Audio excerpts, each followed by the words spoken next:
Bom sábado, olá e bem-vindos a mais uma análise aprofundada. Hoje vamos desvendar uma espécie de quebra-cabeça.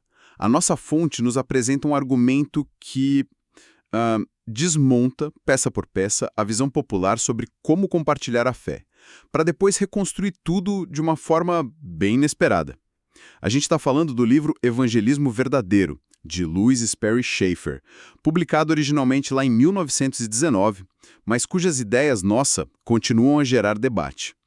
A nossa missão aqui não é discutir a fé em si, mas sim entender a arquitetura do pensamento do autor.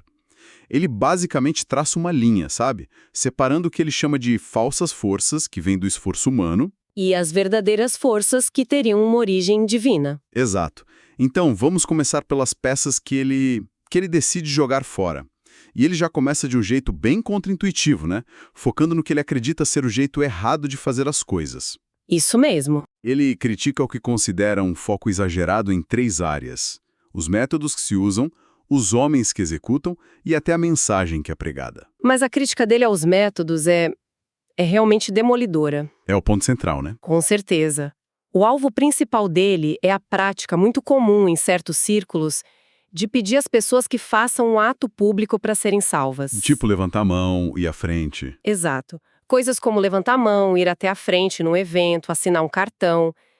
Para o Chafer, isso não é só um detalhe de metodologia. Não. Não. É algo que cria uma confusão teológica gigantesca. Certo.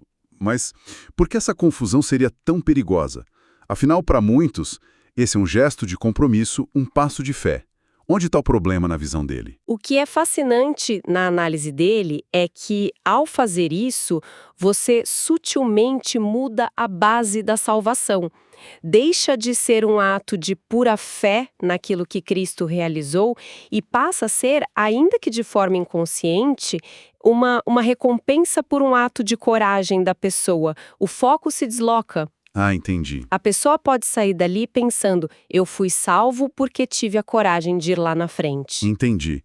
Então o risco é criar o que ele chama de falsa segurança. A confiança da pessoa fica depositada no seu próprio ato. No que ela fez. No que ela fez e não na obra que, segundo a teologia, já foi completada por outro. Isso mesmo. E ele usa a própria Bíblia para reforçar seu ponto? Ele cita a passagem de Romanos, capítulo 10, que diz que com o coração se crê para a justiça e com a boca se confessa para a salvação. Certo. Tá, a interpretação de Chafer é que a confissão pública é o resultado natural, a consequência de uma salvação que já aconteceu dentro da pessoa, no coração. Não é a causa. Não é a causa nem a condição para que a salvação ocorra. Então, a ação vira a prova, não a condição. É uma inversão total. Isso realmente muda a perspectiva. E essa crítica se estende também à figura do evangelista, certo? A crítica aos homens. Sim, é uma consequência lógica. Se os métodos são focados em performance e resultados imediatos, você acaba criando a figura do especialista, do profissional. Do superastro. Exato. A crítica é a dependência excessiva nesses homens especiais, como se a tarefa de compartilhar a fé fosse algo a ser delegado a uns poucos talentosos. E não uma responsabilidade de todo mundo. Isso, não uma responsabilidade orgânica de toda a comunidade. Isso leva à ideia do avivamento como um evento agendado. É, na verdade, uma confissão pública de que a igreja não está vivendo em seu estado normal e saudável. É como se fosse uma medida de emergência. É, como se fosse preciso uma injeção de adrenalina externa porque o corpo já não tem vitalidade própria. Ok, então o autor critica duramente os métodos humanos e a dependência de especialistas. Isso nos deixa com uma pergunta óbvia. Se tudo isso é o jeito errado de fazer, como ele define o objetivo certo? Essa é a questão central. Para entender o método dele, primeiro a gente precisa entender o que ele define como salvação. E ele apresenta em 3 tempos verbais, o que ajuda muito a esclarecer as coisas: passado, presente e futuro. 3 tempos. Como assim? Primeiro, o passado. Ele chama isso de justificação. É a libertação instantânea da penalidade do pecado. Ok. Segundo o autor, este é o foco exclusivo do evangelismo. É o que acontece no momento em que a pessoa crê. Certo. E o presente? Depois vem o presente, a santificação, que é a libertação gradual do poder do pecado na vida diária do crente. E por fim, o futuro, a redenção, que é a libertação final da própria presença do pecado na eternidade. Entendi. A confusão começa quando a gente mistura essas três coisas, é isso? Exatamente. O evangelismo, para ele, é sobre o passado, sobre a justificação. Certo. Então o foco do evangelismo é só o primeiro passo, a justificação. E quando o autor descreve o que de fato acontece nesse momento, a coisa ganha uma profundidade que eu não esperava. Ele vai muito além do simples ser perdoado, não é? Muito além, ele descreve como um pacote de transformações que ocorrem simultaneamente no instante da fé. É uma mudança completa de status diante de Deus. O primeiro ponto, como a gente falou, é a pessoa ser justificada. A penalidade do pecado é legalmente removida por causa da morte substitutiva de Cristo. A dívida é paga. Ok, a ficha criminal é limpa. Faz sentido. Qual o próximo? O segundo é que a pessoa é vestida com a justiça de Deus. Essa imagem de ser vestido é forte. Quer dizer que não é só sobre limpar a sua ficha, mas sobre receber uma identidade completamente nova. É uma troca, né? A fonte usa a expressão trapos de imundície para descrever a justiça própria do ser humano. Exatamente. A ideia é que você tira essa roupa suja e recebe uma roupa perfeitamente limpa que não é sua, mas de Cristo. E o terceiro ponto se conecta a isso. A pessoa é regenerada. Regenerada. Em outras palavras, nascida de novo. Isso. Recebe uma nova natureza, uma vida que não existia antes, é descrita como uma nova criação, não é uma reforma do velho. É a criação de algo novo. Perfeito, e não para por aí. O quarto ponto é que a pessoa passa a ser habitada pelo Espírito Santo. Ele não é mais uma influência externa, mas passa a morar permanentemente dentro do crente. Uau! Isso já é uma lista impressionante. E ainda tem mais, certo? Sim, mais 2 pontos cruciais. Quinto, ela é batizada no corpo de Cristo. E é importante dizer que, para o autor, isso não se refere ao batismo com água, né? De jeito nenhum. É a ideia de que, no momento em que se crê, a pessoa se torna parte de um organismo vivo, espiritual e global, conectada a todos os outros crentes da história. Como ser instantaneamente adotado e enxertado numa família imensa. Exato. E, por último, o sacerdócio. Certo. Isso. O sexto ponto é que a pessoa é constituída sacerdote. Isso quebra a ideia de que existe uma classe especial de pessoas que pode se aproximar de Deus. Na visão do autor, todo crente recebe acesso direto a Deus, tanto para adoração quanto para interceder, ou seja, orar pelos outros. Essa ideia vai ser fundamental para o argumento dele mais tarde. Nossa, a gente precisa parar um minuto para processar isso. A ideia de que tudo isso, justificação, nova identidade, regeneração, habitação do espírito, inclusão na família e sacerdócio, acontece num único instante? Pela fé. Pela fé. É uma afirmação teológica gigantesca. É uma transformação de status e identidade muito mais profunda do que simplesmente ter os pecados perdoados. Precisamente. E entender essa profundidade é a chave para compreender o resto do argumento dele. Ok, então seu objetivo é essa transformação massiva e instantânea. E os métodos humanos, como apelos públicos, são considerados distrações ou até prejudiciais? A grande pergunta é: como isso acontece? Como uma pessoa passa da descrença para essa fé que ativa tudo isso? Qual é o gatilho? A fonte aponta para um obstáculo fundamental que precisa ser superado, que ele descreve como uma cegueira espiritual. Cegueira? Sim. Schaeffer usa uma passagem de 2 Coríntios que diz que o Deus deste século cegou o entendimento dos incrédulos. A estratégia de Satanás, na visão dele, não é lutar com argumentos, mas simplesmente manter um véu sobre os olhos das pessoas. Para que elas não consigam enxergar a lógica e a beleza do evangelho. Exato. Então o problema não é falta de informação, mas uma incapacidade de ver. E como se remove esse véu? A resposta do autor é inequívoca. Essa não é uma obra humana, é uma obra exclusiva do Espírito Santo. Ele usa a palavra convicção.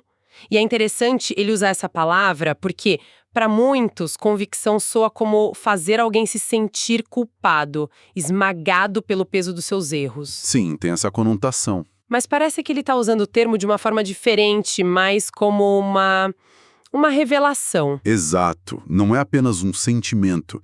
É uma iluminação divina que acontece na mente da pessoa sobre 3 verdades muito específicas, que ele tira do Evangelho de João, capítulo 16. A primeira é a convicção do pecado. E aqui está o ponto crucial. O texto especifica que se trata do pecado de não crer em Cristo. Ah, isso é importante. Muito. Não é uma lista de todos os erros que a pessoa cometeu. Segundo a doutrina que ele apresenta, esses outros pecados já foram pagos na cruz. O problema central, o único pecado que impede a salvação, é a rejeição da solução oferecida. Então o Espírito Santo não aponta o dedo para todos os erros da pessoa, mas ilumina a questão fundamental, a incredulidade. Qual a segunda convicção? A segunda é a convicção da justiça.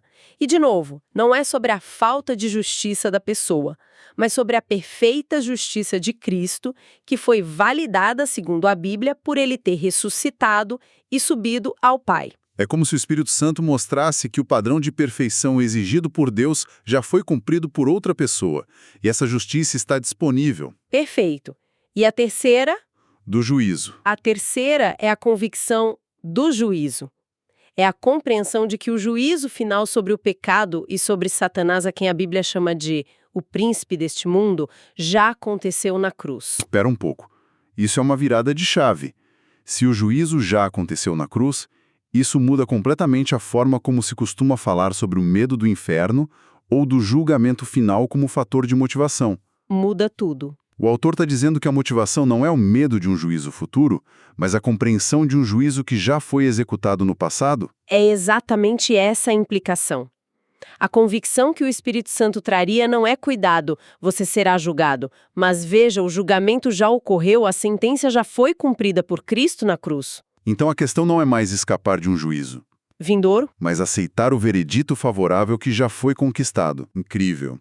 Então, resumindo, a obra de convicção não é sobre fazer a pessoa se sentir mal. É sobre fazê-la ver a realidade sobre uma ótica divina. Que o pecado que a condena é a incredulidade, que a justiça que ela precisa já foi providenciada e que o juízo que ela teme já foi executado. Exatamente. Certo.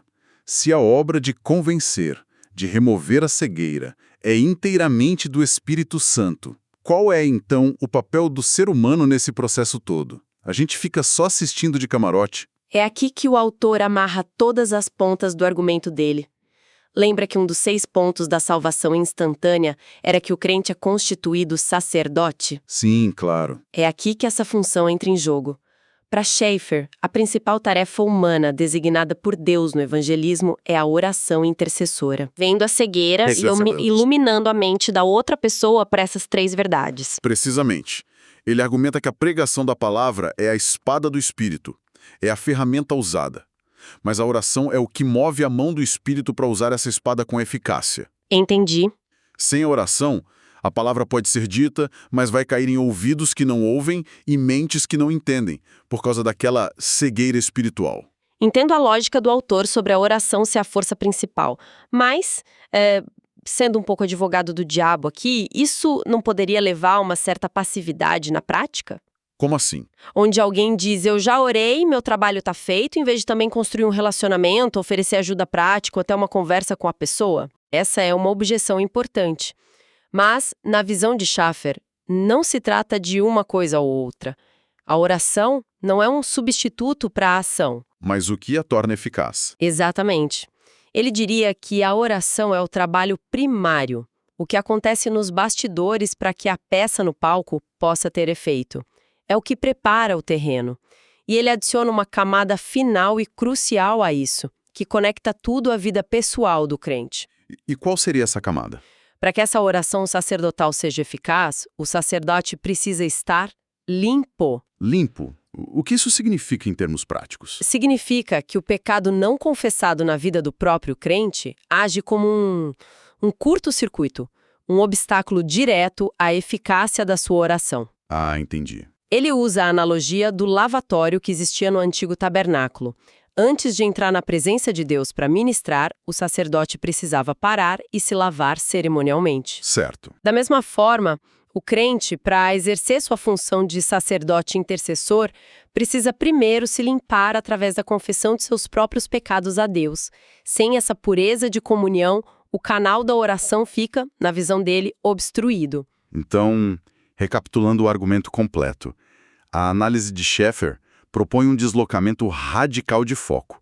É sair de uma preocupação com métodos, performance, apelos emocionais e técnicas humanas por uma profunda dependência da obra soberana do Espírito Santo. Isso. E essa obra do Espírito, segundo o autor, é mobilizada principalmente pela oração intercessora de um crente que, por sua vez, busca viver em pureza e comunhão com Deus. Exato. A fonte nos desafia a reavaliar completamente onde está o verdadeiro trabalho do evangelismo. Se o autor estiver correto, a atividade evangelística mais poderosa pode não ser um sermão para milhões de pessoas num estádio, Mas a oração silenciosa de uma pessoa. mas a oração silenciosa e fervorosa de uma única pessoa no seu quarto. O foco se desloca drasticamente da performance pública para piedade privada. O que nos deixa com uma pergunta para refletir. Sim. A pergunta que fica é: e se o primeiro e mais crucial passo para alcançar o mundo exterior for, na verdade, um olhar honesto para o nosso próprio mundo interno? Este episódio faz parte da nossa série Diálogos de Sábado. Na semana que vem, traremos um novo assunto para nossa análise. Deus abençoe todos os ouvintes.